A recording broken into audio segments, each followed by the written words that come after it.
To me, educational awareness is step number one. The world is filled with people who have no awareness at all about what's going on. And I worry a lot for those folks, like what's going to happen to them in this environment. I think the best thing you can do for not only your company, your association, but also your family, your friends, is to, talk about this stuff and try to spread awareness of it. That to me is defense, wall number one. Welcome to Sidecar Sync, your weekly dose of innovation. If you're looking for the latest news, insights, and developments in the association world, especially those driven by artificial intelligence, you're in the right place. We cut through the noise to bring you the most relevant updates with a keen focus on how AI and other emerging technologies are shaping the future. No fluff, just facts and informed discussions. I'm Amith Nagarajan, Chairman of Blue Cypress, and I'm your host. Greetings, everyone. Welcome back to the Sidecar Sync. We're here for another action-packed and exciting episode at the intersection of artificial intelligence and all things associations. My name is Amith Nagarajan. I'm your host. And my name is Mallory Mejias. I'm your co-host, and I run Sidecar. And before we get going with our three exciting topics of the day, let's take a moment to hear a quick word from our sponsor. Today's sponsor is Sidecar's AI Learning Hub. The Learning Hub is your go-to place to sharpen your AI skills, ensuring you're keeping up with the latest in the AI space. With the AI Learning Hub, you'll get access to a library of lessons designed to the unique challenges and opportunities within associations, weekly live office hours with AI experts, and a community of fellow AI enthusiasts who are just as excited about learning AI as you are. Are you ready to future-proof your career? You can purchase 12-month access to the AI Learning Hub for $399. For more information, go to sidecarglobal.com/hub. Amith, you're joining us from Utah today. How are you? I am doing great. It's beautiful up here in Utah, so always happy to be out and about out here in the mountains. How about you? I'm doing pretty well myself. I'm particularly excited for today's episode because I took some time this morning before we recorded and I actually made sure to test out some of the tools that we were talking about. I don't want to give too much away before we get started, but I'm excited to share what I've learned. Yeah, I saw some of your messages earlier about your excitement with Claude 3.5. I know we're going to jump into that in a minute, but it's exciting to see progress when you kind of feel improvements to some of these tools. Exactly. I think when you're so deep in it every day, all the time, we've talked about this, sometimes things that used to seem impressive no longer seem that way. But today I was definitely having some moments of wow, and kind of reminding myself just how far we've come in a few years. So excited to get this episode kicked off. As Amith mentioned, our first topic today is Claude 3.5 Sonnet. Our next topic will be AI scams. I think that'll be a fun conversation. And then finally, we will wrap up talking about Runway Gen-3 Alpha, a new video model. So starting at the top, Claude 3.5 Sonnet is the latest and most advanced AI model released by Anthropic. I want to share some key points about this model. It operates twice as fast as Claude 3 Opus while maintaining high levels of intelligence. It sets new industry benchmarks across various cognitive tasks, outperforming competitors on evaluations like graduate level reasoning, undergraduate level knowledge, and coding proficiency. Anthropic also introduced Artifacts, a feature that allows users to see, edit, and build upon Claude's creations in real time, creating a more dynamic workspace. Claude 3.5 Sonnet has undergone rigorous testing and has been trained to reduce misuse. Anthropic has engaged with external experts like the UK's Artificial Intelligence Safety Institute to test and refine safety mechanisms. And Anthropic, if you didn't know this, does not train its generative models on user-submitted data unless given explicit permission. Claude 3.5 Sonnet is the first release in the Claude 3.5 model family. It's available for free on Claude.ai and the Claude iOS app with higher rate limits for Claude Pro and Team Plan subscribers. It's also accessible via the Anthropic API, Amazon Bedrock, and Google Cloud's Vertex AI. Just as a note as well, Anthropic plans to release Claude 3.5 Haiku and Claude 3.5 Opus later this year. Amith, I know some of the messages I shared with you earlier this morning were about, I think I'm just going to put it out here on the podcast. I think Claude 3.5 Sonnet is my new favorite model. I've been working with it a lot as we are diving deep into the second edition of Ascend. And it's hard to put into words exactly what makes it better. It's more of a gut intuition thing, but it just seems smarter.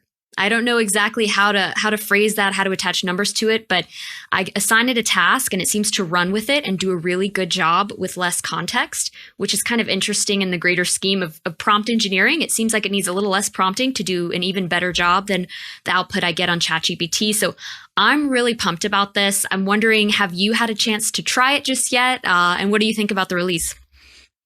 I have not tried it in any meaningful way. So I have logged into Claude and I've, turned it on and asked it a question, but nothing of any significance. So I'm excited to hear more about your experiences, Mallory. I think that it's really worthy to note a couple things. First of all, just, continue to underscore on the pace of progress.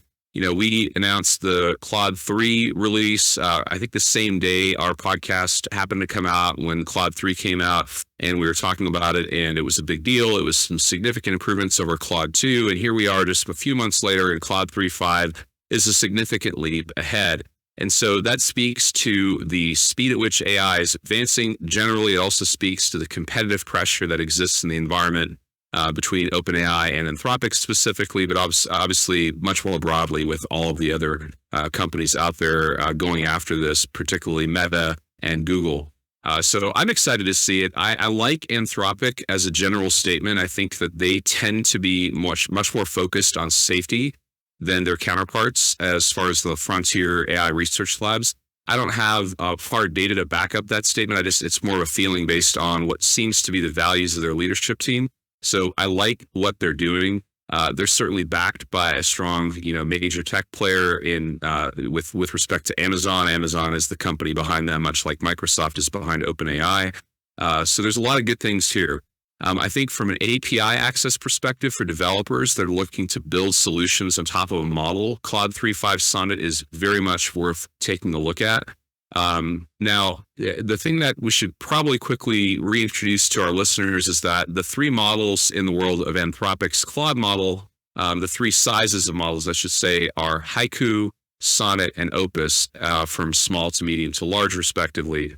And so Claude 3.5, only a few months later, outperforms the Sonnet size model in 3.5 outperforms the 3.0 Opus model, which is their biggest model. And that also speaks to this overall trend that smaller models are becoming more and more and more powerful, which is good on a number of levels. So I find it super exciting. For my particular areas of great focus with multi-agent systems, their improvement in coding ability in the human eval benchmark, which is this benchmark that AI models are using to determine how good they are at writing computer code, it was significantly above GPT-4 Omni. So from my perspective, that's exciting as well. I know the team at Tassio Labs is working on testing it out with Skip and with Betty and with other products. So there's a lot to be excited about. I agree with you on that. I'm looking forward to actually digging into it myself. For sure. So I mentioned there's this sense of it feeling smarter, and it is the medium-sized model, which is quite interesting. Can you help contextualize what you think happened from the Claude 3 family models to the 3.5? Was it a change in training? Is it a change in the structure of the models? What exactly would have changed to make it smarter? The information I've seen is pretty limited, but I believe what's happening is that, you continue to have improvements in the training data and the quality of the training data. And so what's happening is that, originally the idea was kind of brute force. People were throwing everything and anything at these models and their training. And the more you could throw at them and the longer you could train them for, really that improved the quality of the models.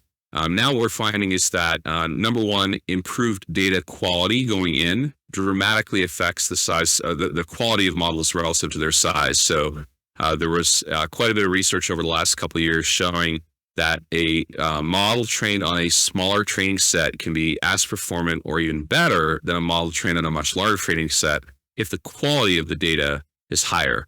So that's an important thing to note is that, and Anthropic has been talking about this a lot in terms of the quality of their training set. Also, the models are able to generate high quality synthetic data, which can then feed the next generation of models, which sounds a little bit odd because models that aren't as smart producing content that will then train models that are smarter sounds a little bit odd. It's a little bit of a leap of faith, but the models we have now are good enough to create high quality synthetic material that's very accurate, which in turn, helps improve the training of the future models. But the other thing that we're finding is that the longer we train models, keep training them and training them and training them on the same information, but training them in new ways and training them in different modalities increases the quality of the models as well. So, at some point you kind of have to make this cutoff decision of when we're done training a model. That's somewhat of a qualitative decision still in terms of when does the model trainer say, hey, it's done, it's fully baked, it's ready to be pulled out of the oven and served to customers. That isn't like a beginning and an end. There's no like binary decision making on that. It's somewhat qualitative. I mean, there's certainly benchmarks people are using to determine that, and they're testing the models all along the way. But much like the baker kind of determining if something is baked enough or overcooked or whatever, they kind of look at it and take it out at the right time. So that's, I think, part of what Anthropic has been doing in their most recent releases.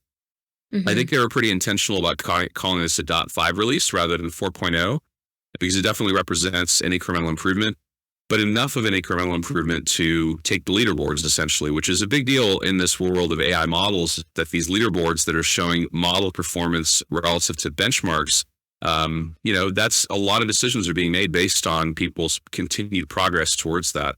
The main thing I would encourage people to think about when they look at these benchmarks, if you are evaluating them, is don't look at it at just a point in time. Look at a company's performance over a period of time, over a series of model releases, and you can kind of tell how companies are doing. And when you do that, you can clearly see that Anthropic and OpenAI are the leaders over the last year and a half or so, pretty strongly. This is speculative, but I'm thinking if Claude 3.5 Sonnet, the medium-sized model, is this good, what uses can you see for Claude 3.5 Opus when it's released? Well, I think that the idea of having different sizes of model for the same model release. So you take 3.5 and you say, hey, within that model, we have 3 sizes of model, each of which has different characteristics, in terms of price and performance. So like Haiku is very high performance, very fast, very low cost. And then Opus was like the big, much, much more powerful model, but also slower and more expensive. And so having multiple models to choose from allows you, in thinking through solution design, where do you use the small model? Where is something like Haiku a great fit, right? Or even like a Llama 3 we've talked about before. Llama 3 has a very small and very performant model, very, very fast at inference, and very low cost. And so the way I think about it is Opus will be, I think the reason they didn't release Opus and Haiku right away is they're doing more and more and more training to really set that. They don't want to be in the catch-up game with OpenAI. They want to leapfrog them, I think. And so they're probably doing some much more intensive training on Opus to develop more frontier capabilities.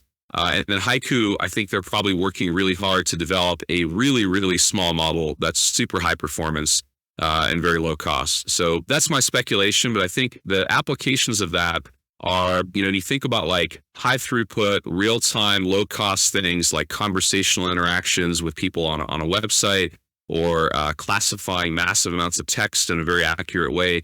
That's where a model size like a Haiku could be really great. But if you need the best reasoning capability, if you need the best code generation, if you need the best in whatever class, then something like an Opus, that, to answer your question, will still probably be your best bet. A lot of times those applications also aren't.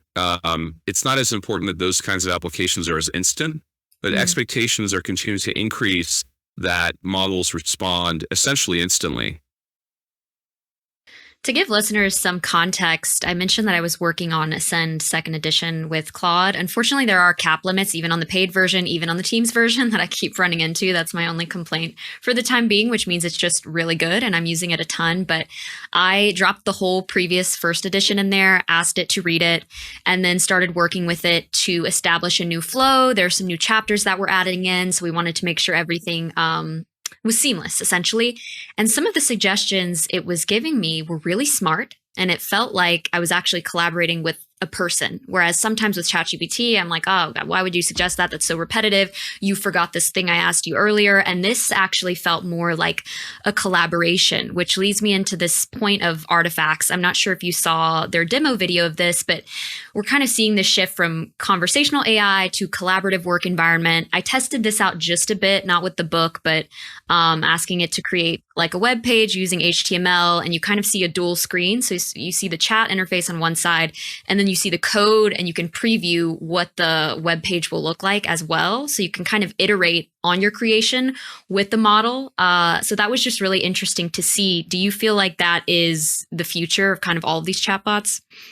Definitely. I really am excited about the innovation they've had. And really, it's a user experience innovation as much as it is about AI. This idea of artifacts, which is basically, as you described it, Mallory, this side-by-side window where on the one side you're having the chat and the other side you're like building something. That might be a piece of code for a website. It might be a document. It could be literally anything. It could be an image. And in the conversational interfaces we've been experiencing for the last couple of years, really, you have to constantly remind the AI, like, hey, go back to the last thing you did for me and make this one change. So I created a blog for me. I just want to change this one sentence. I want to change this one paragraph. But you have no guarantee that it's actually going to produce the exact same thing and only do the one thing you wanted. So you get like a whole new document every single time. And the beauty of artifacts is that it's like collaborating with a person or a team of people. And on this right-hand side of the screen, you see the document in question or the whatever it is that you're working on being updated. So it's kind of like this place that the AI knows it has to come back to and work on with you. And I think that's a really powerful construct. It's actually very similar to what we've been doing in a multi-agent system with Skip, where the idea is the user is collaborating with Skip to create a report that does whatever they want and can keep going back and forth with Skip and changing that one report once the report is created.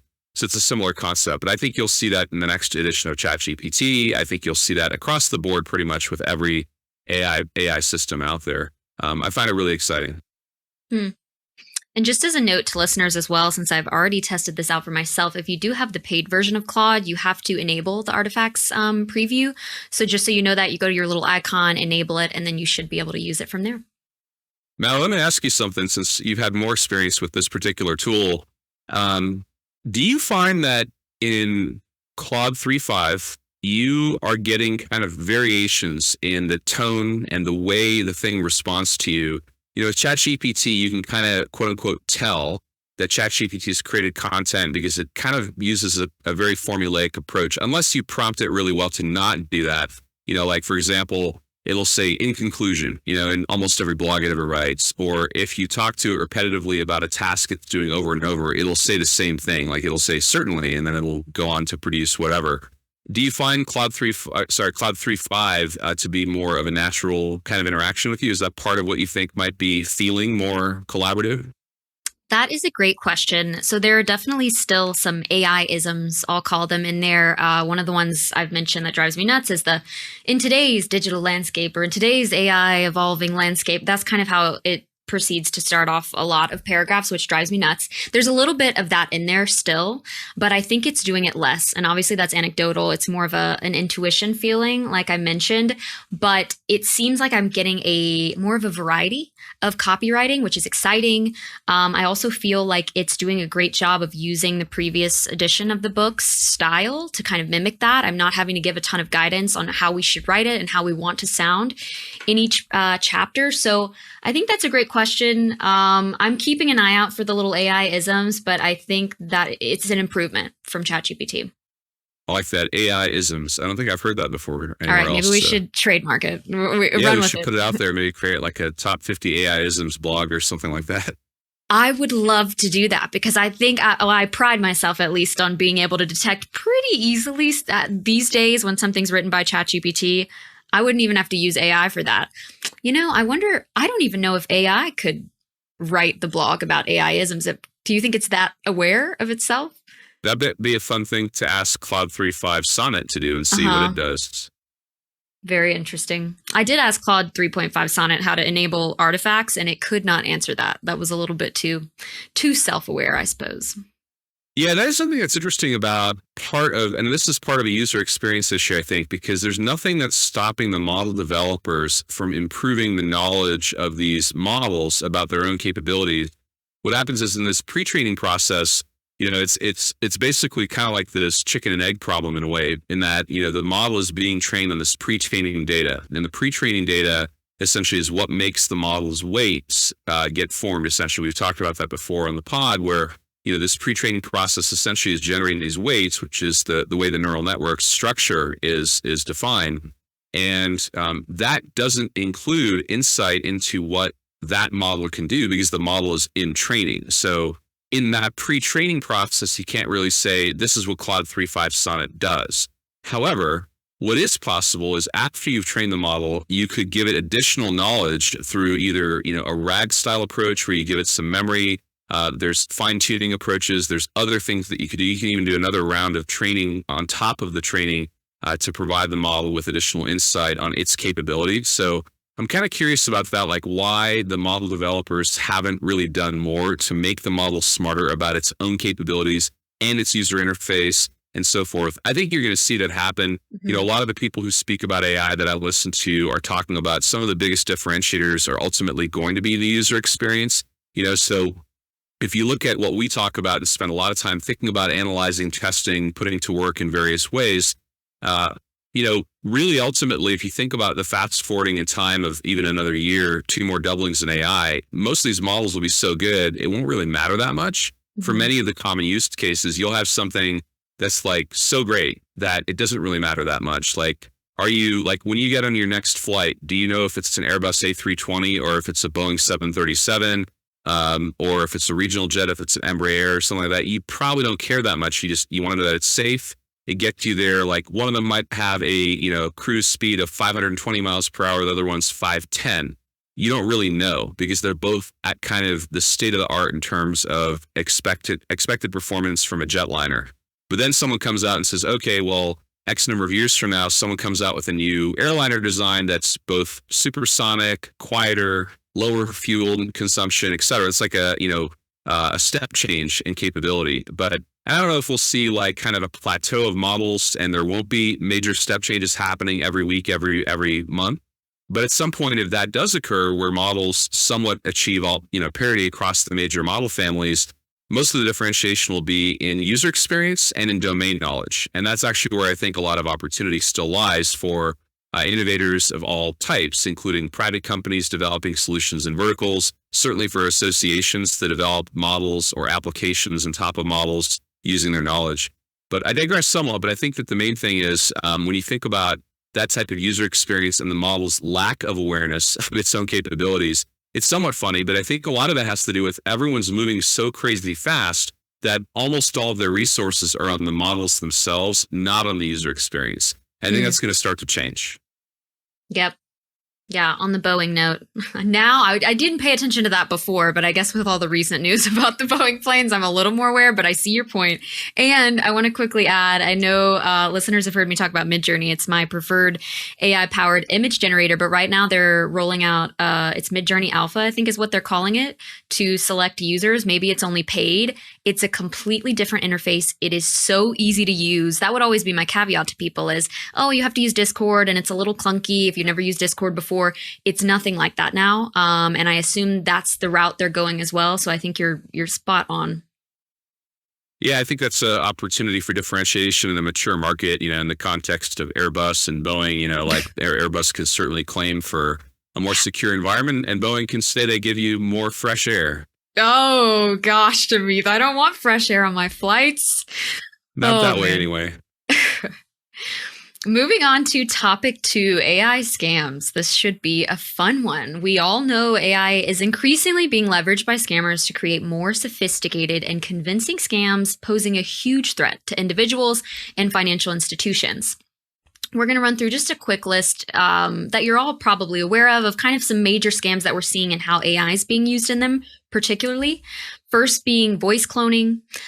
This uses AI to replicate someone's voice with high accuracy, and scammers can use this tech to impersonate relatives or friends, often fabricating emergency situations to solicit money or sensitive information. As a side note, one of my friends from college. This happened to his grandparents, and I'm not sure if his voice was cloned or not, but the grandparents claim that they heard his voice on the phone. It was all an elaborate scam, and that was several years ago. So I'm sure this has gotten much more improved. Next, we've also experienced this across Blue Cypress CEO scams. In these kinds of scams, scammers impersonate a company's CEO or other high-ranking official to trick employees into transferring money or sharing confidential info. And AI enhances these scams by generating more convincing emails or messages that mimic your CEO or high-ranking official's writing style and tone. Phishing scams aim to steal sensitive info by pretending to be a trustworthy source. We're all familiar with these. AI can improve the effectiveness of these scams by personalizing messages, mimicking the language and style of legitimate companies, making phishing attempts harder to detect. Deepfakes has been a focus this year for sure, and in previous years, which use AI to create realistic but fake videos or images of individuals used to spread false information, blackmail, or to facilitate other scams. And then malware. AI can be used to develop more sophisticated malware that can evade detection, steal passwords, or other sensitive information, and it can be more closely disguised as legitimate software, tricking users into downloading it. So the reason that we wanted to have this topic on today's podcast was actually because of an article you shared with me, Amith, from the Wall Street Journal that was highlighting kind of some recent AI scams. And one was about a man named Joey Rosati, who is a small cryptocurrency firm owner who received a call about missed jury duty. He was advised to report to a local police station and then actually was going. On the way there, he was prompted to wire funds to cover the fine for missing jury duty. And that is kind of what sparked his siren alerts. And so he realized it was a scam at that point. But I think that one is interesting just because this is an educated person we're speaking about who works with cryptocurrency, is obviously aware kind of scams that are out there and the technology that can be used. So I think that is a scary one for sure. And then within the past few months, we covered a really high profile case in Hong Kong where an employee wired out $25 million after a deepfake call with their CFO. But this is not all bad news. Financial institutions are fighting back using AI, of course. They're using AI to monitor how you enter your credentials, which I didn't know, which hand you use to swipe, shifts in typing cadence, and even if your voice verification is too perfect. Which leads me back to a point that we've made many times on this pod, which is the only thing that can fight bad AI is good AI. So Amith, is this... I'm sure it is, but is this an area of AI that you are keeping a close watch on? Well, yes and no. I mean, on the one hand, every time I see a new technology come out, whether it's video generation or an improved language model, I get excited about all the great things that we can do with it within our organizations, how we can help our clients in the association and nonprofit sector take full advantage of this technology. I get pumped about it. And then I turn around and think, okay, well, how can, scammers use this stuff? How can people with, bad intentions use this stuff? And, the frontier companies like Anthropic and others are trying to do things to prevent their models from being used the wrong way. But there's so much technology in the wild. There's so much open source stuff, and the open source stuff is nearly as good as the closed source stuff. So people are going to be able to do a lot of terrible things. So yeah, I keep my eyes on it, both in terms of reading what's going on and just thinking about, how could a bad actor, go about taking advantage of people with these technologies. And I think your point about the good AI fighting bad AI is critical to point out that, the bad guys aren't going to stop using AI or anything else to advance their agenda. And so we have to use AI to detect these things and to try to stop them. So to me, it's a critically important topic. It's something people have got to get aware of because, especially people who have their heads in the sand a little bit about AI in terms of, well, we'll deal with it in a year or two or whatever. We'll wait to see if it gets mature. Well, even if you might not be thinking about deploying it in your own organization immediately for various reasons, you have to realize that people around you are using it for all sorts of potential harms. So I think it's a super important area to stay very aware of and just thoughtful about too. Like every time you interact with people, like think about where your weak spots would be. If your business process for transferring money, let's say, includes phone calls, and you think that your phone call is a great way of verifying that the requests that you got over email or through a banking system was correct, maybe it is for now, but it's very likely that that's going to be, as reliable as email, let's say, which is easily hacked, and voice is as hackable now, basically. So what would be the solution there if you do heavily rely on phone calls?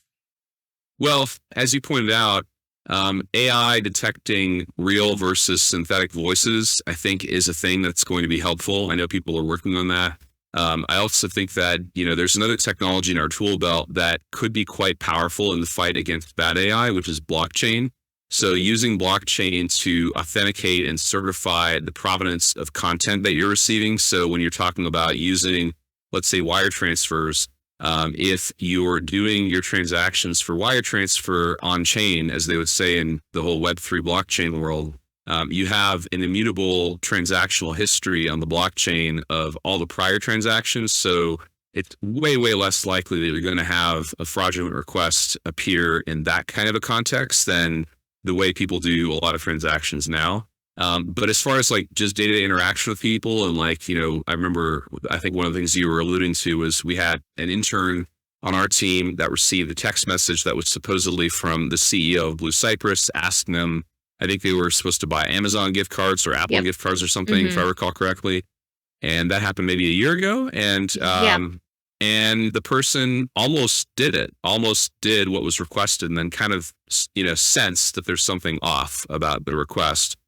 And, stuff like that, I think is ripe for people to exploit. So I think the first thing is awareness and education, right? I keep coming back to that, whether it's, offense in AI, or in this case, defense in the world of AI, being aware of what's going on, being aware of what's possible, being aware of like, oh, well, synthetic voice is really, really good, as opposed to if 5 years ago we said, hey, AI generated voice was a thing then, it was just terrible. It sounded like the computer generated voice. If your brain is still telling you, hey, synthetic voice is super easy to detect because your knowledge of the state of the art is several years old, and you also have one of these biases where like, oh yeah, I already checked that out, it's not good. You've got to refresh, right? You've got to refresh as frequently as the technology is refreshing, or you're out of date. And because the doubling is happening every 6 months, the quality is improving at this crazy exponential pace. So what you assume to be safe areas in terms of what couldn't be hacked or mimicked or scammed a year or two ago is no longer a safe assumption. So to me, educational awareness is step number one. The world is filled with people who have no awareness at all about what's going on. And I worry a lot for those folks, like what's going to happen to them in this environment. I think the best thing you can do for not only your company, your association, but also your family, your friends, is to, talk about this stuff and try to spread awareness of it. That to me is defense, wall number one. And again, anecdotally, for me on social media, it seems like I've seen a lot more of these stories, and especially from young people who seemingly in the past maybe wouldn't have fallen victim to scams like this, but I think because they're getting so much more sophisticated, are falling victim to them. I'm wondering, as a business leader and thinking about the Blue Cypress family of companies, do you feel like there's, aside from AI, is there a way to protect, look a few years ahead, even with the education piece, is there a way to protect your business and individuals from these AI scams without an AI detector? Well, here's something we're doing at Blue Cypress that I think could be a useful technique for a lot of other folks, and I think will be relatively safe for some time, is to have, whenever you get together with your team on a recurring basis, let's say you meet up once a quarter in person. In those quarterly in-person meetings where you're not being intermediated by technology, you're not on Zoom, it's not really hackable, right? I mean, theoretically, someone could plant like a physical microphone in your room, and if people are going to go to those lengths, it's probably a state actor or someone who really is motivated to get to your stuff. You probably don't have much of a chance against that. But in most normal circumstances, if you're in a conference room at a hotel, or if you're at your office or something like that, meeting in person face-to-face, what you can do is just say, hey, let's come up with some passphrases that we're going to use for the next 3 months. And we're not going to type them into a computer. We're simply going to write them down on a notepad. All of us are going to write them down. We're going to put them in our wallet. And we're just going to know that for the next 3 months until the end of the quarter, this particular passphrase or these passphrases are what we're going to use.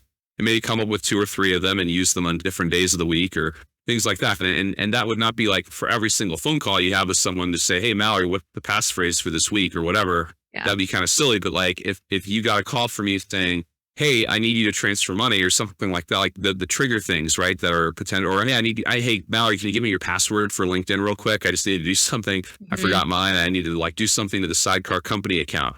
like things that are inherently important, which people have a pretty good sense of, we would just say, hey, what's the passphrase for today? And we pull out of our wallets or purses or whatever and say, oh, here it is. And it's like written down by hand. So that's the thing that you can consider is like, how do you go analog? When you have all this stuff going digital, how do people kind of go analog to potentially have an additional safeguard, right? Now, that's a very simplistic thing, but it's pretty powerful. It's pretty effective. Another thing that you can do is if you're dealing with banking in particular or any financial institution, look to have hardware-based multi-factor authentication. So instead of just being reliant upon like text messages coming to you from, like you log in, right? And then a lot of people have turned on multi-factor authentication. Hopefully you've done that for all of your most important accounts. And there's usually a couple of options. One of them is text message. Sometimes email is offered, which is of basically no value. And then because email is so easily intercepted is why I say that. By the way, text messages can easily be intercepted by a motivated hacker as well. There's software and hardware-based authentication keys where on your phone you can have an authenticator app like Google Authenticator, and those will generate keys. Those are much, much harder to hack. That's a really good solution. And even better than that is a physical key that you plug in through a USB device. And those are things that you can utilize with a lot of banking sites. So these are things a lot of people view as kind of annoying, and they kind of are, right? They're extra work we have to do. They're more hoops we have to jump through. But I think they're worth putting in place for the most sensitive things. And most financial institutions offer these layers of protection. But most consumers, like for your personal bank account or certainly for company stuff, people don't bother with this stuff.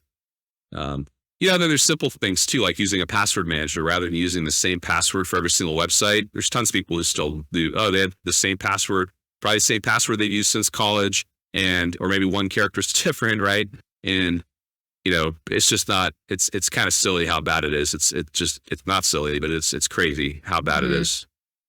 Those are really helpful techniques. I love the passcode thing, and I love the idea as well of going analog, kind of going against the grain.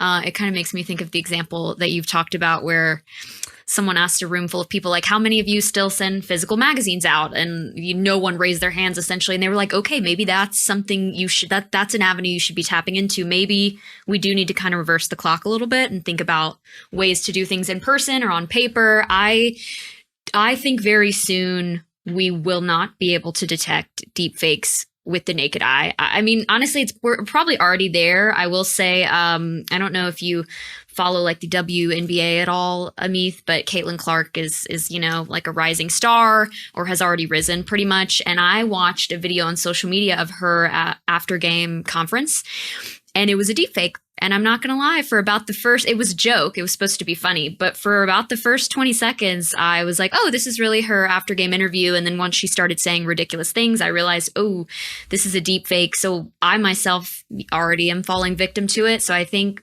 having these strategies in your back pocket, like the passcode, of course, encrypted password vaults, I feel like that one's just a no-brainer, but it's really important. Well, if you just look at the stats and how many people use password managers as an example, it's a tiny fraction of the total user population that's out there. As an organization, you can mandate it like we do here, and I think it's a cost, but it's a fairly trivial cost compared to the downside risk. But yeah, your point is well taken. I think whatever experiences you're having out there, like at least having some skepticism over whether they're real or not is important. We've been trained to think that things that are media, if it's on TV or if it's in print, it is legitimate, right? Because we've been in a world where media resources have been somewhat scarce. You only got your content from a handful of outlets, whether live broadcast or in print. And so there's this kind of preconception people have that things that come from media outlets are legitimate. And yet these days, anybody can put something out there. That's been the case for years, right? Anybody can write whatever they want. Now with these tools, it's exploding. So I think people have to have a safe level of, skepticism, honestly. Just it's a healthy dose to have some degree of it. The last topic we want to cover today is Runway's Gen-3 Alpha. Runway introduced Gen-3 Alpha, its new model for high-fidelity controllable video generation.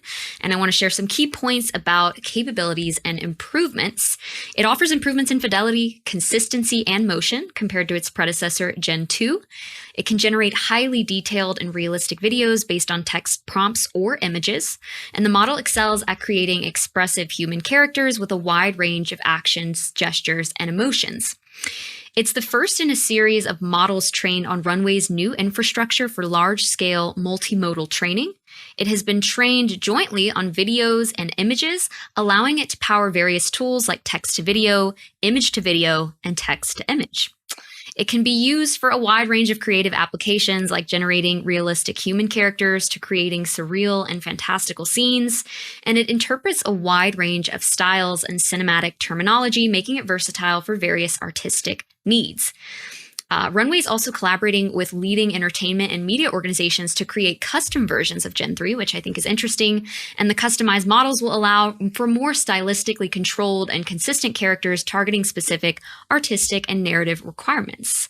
It was just released to use a few days ago, maybe even just as soon as yesterday. So I hurried, created an account, and barely played with it, maybe 5 to 10 minutes. I will say their demo videos were mind-blowing. I mean, again, couldn't tell that this was AI generated, which is, I think, a difference from models I've seen in the past. And they really created some beautiful landscapes, beautiful images of people riding on trains. Just, I was very impressed. So, Amith, I know we talk a lot about video on this podcast. Why do you think this new model might be of interest to our association listeners? I mean, to me, ultimately, it's another way of communicating. It's another way of conveying ideas, to be expressive, to be creative, to go beyond where we've gone in the past in how we communicate and how we interrelate amongst one another. And for associations who are trying to advance a cause, they're trying to educate people, they're trying to connect people, it's a big opportunity over time. I think that the idea that video has historically been extremely expensive, extremely difficult, takes a long, long time to produce a tiny amount of it. And with video exploding in potential with AI, everyone will be able to use video as well as music, as well as audio, as well as imagery, as well as, rich text, as tools to communicate more effectively. So I think on that side of the house, it's super exciting. I think associations could conceivably create video this way for all sorts of things that they do. So there's the marketing side of it, where you're telling stories all the time and you're trying to get people to take actions of one sort or another, whether it's signing up for an event or renewing their membership. But you think about like the opportunity to leverage this type of video generation in the educational world, where you can say, hey, let's generate lots of different videos for this particular educational lesson based on a variety of factors, right? It's like deeply personalized video generation down to the individual student. And maybe even doing that in real time, not even necessarily storing a bunch of versions of videos, but being able to do that in real time. It's kind of like the avatar associated with the tutor, essentially, right? Like the Conmigo style tutor. And that's a little bit different than what Runway's doing here. Runway's doing like super high-end video that's cinematic in quality and has applications outside of what I'm describing. But I just think it opens up another potential tool, and it democratizes access, because once you digitize something like this and you make it this good and this readily available, demand will explode for how we use it in a lot of different places that wouldn't have ever touched video in the past. It's interesting, on the front of video, I'm listening to this podcast right now on the NFL, and it's on the Acquired podcast. I don't know if you've ever come across those guys, Mallory. The yeah, Acquired and podcast, I think you've mentioned them before. Yep. I'm a big fan of theirs. They have a lot of really great episodes. What I love about their podcast is it's deeply researched content. It's basically like business histories on different companies. And the two hosts are very entertaining. They're very knowledgeable guys, and they have like a tech spin on things, but they cover a lot of companies outside of technology.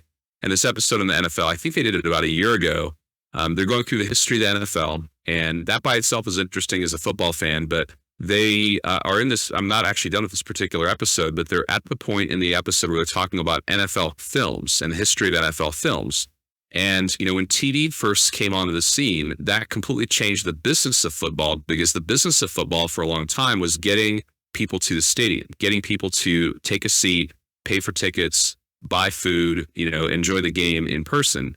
And radio was something that kind of extended the reach of sports, but TV brought an audience, into the mix that was not previously, part of the economics. Of course, it did have a potentially cannibalistic aspect to it, because if people could easily watch the game, would they still go to the game? And of course, there was all these rules about like, well, actually, you can't air the game in your own hometown. initially, and that obviously has changed a lot over the years. The reason I bring all this up though is they had the broadcasting of the games fairly early on. Then over time, I think this was like the early '60s, if I recall correctly. They were auctioning off the rights to create a film for the championship game. This is pre-Super Bowl. And one year, this one individual guy decided to bid on having the rights to produce the film on the NFL championship game. And the individual won the competition and produced this unbelievable, cinematic film of the championship game. And it was a storytelling experience that had multiple angles, that had panning and zooming and all these other things that no one was used to seeing. And it turned into this big opportunity. And then actually that small business this guy created got acquired by the NFL and got turned into NFL Films, which became a big part of how they tell the story of football. Which is, there's a drama to it. There's kind of a narrative arc to things in football. It's not just, oh, here's the game, here's the stats. That's one of the reasons the NFL has been so successful. In any event, I think about that because that's like such a massively scarce resource, so incredibly hard, so incredibly expensive. And now you fast forward and say, hey, anyone can create cinematic quality video, really with just typing in a few sentences. It's pretty amazing what that could be. What are your thoughts on it? I mean, I think what's really interesting is this idea of storytelling, which is something that, as a sneak peek, that we're talking about in the second edition of Ascend. I am an actor, which I've mentioned on this podcast. I think stories are incredibly powerful to evoke feeling and emotion. I think it's really interesting to hear that story about the NFL because I wasn't aware of that. But I wonder if we do have listeners who maybe work for medical or scientific associations who are struggling to envision a path where storytelling has a place with their when they need to have really highly accurate content. If they can see an intersection between storytelling, which at times maybe seems frivolous or emotional or not necessarily soft, but in that vein as compared to something like science, which is more hard and fact-based. Yeah, no, I think it's an interesting point, and I think some organizations will more naturally gravitate towards this type of technology than others, and even organizations that operate in a realm, as you described, where they may not see this as a primary medium of communication for their core content from an educational perspective. They might see applications for marketing where they can use it to engage people kind of around the edges, to bring people to events, to do a variety of things that aren't necessarily about the delivery of content itself, but perhaps are, additional to it. But I think what people will find is no matter how scientifically and quantitatively rigorous you are, biologically, we're all wired in a similar way, which is tribal and which is based on the storytelling tradition. And that's been going on orally since the beginning of our species, basically, and in writing for a long time as well. And we know that we are attuned to stories, right? We tune into them in a different way than just facts and data.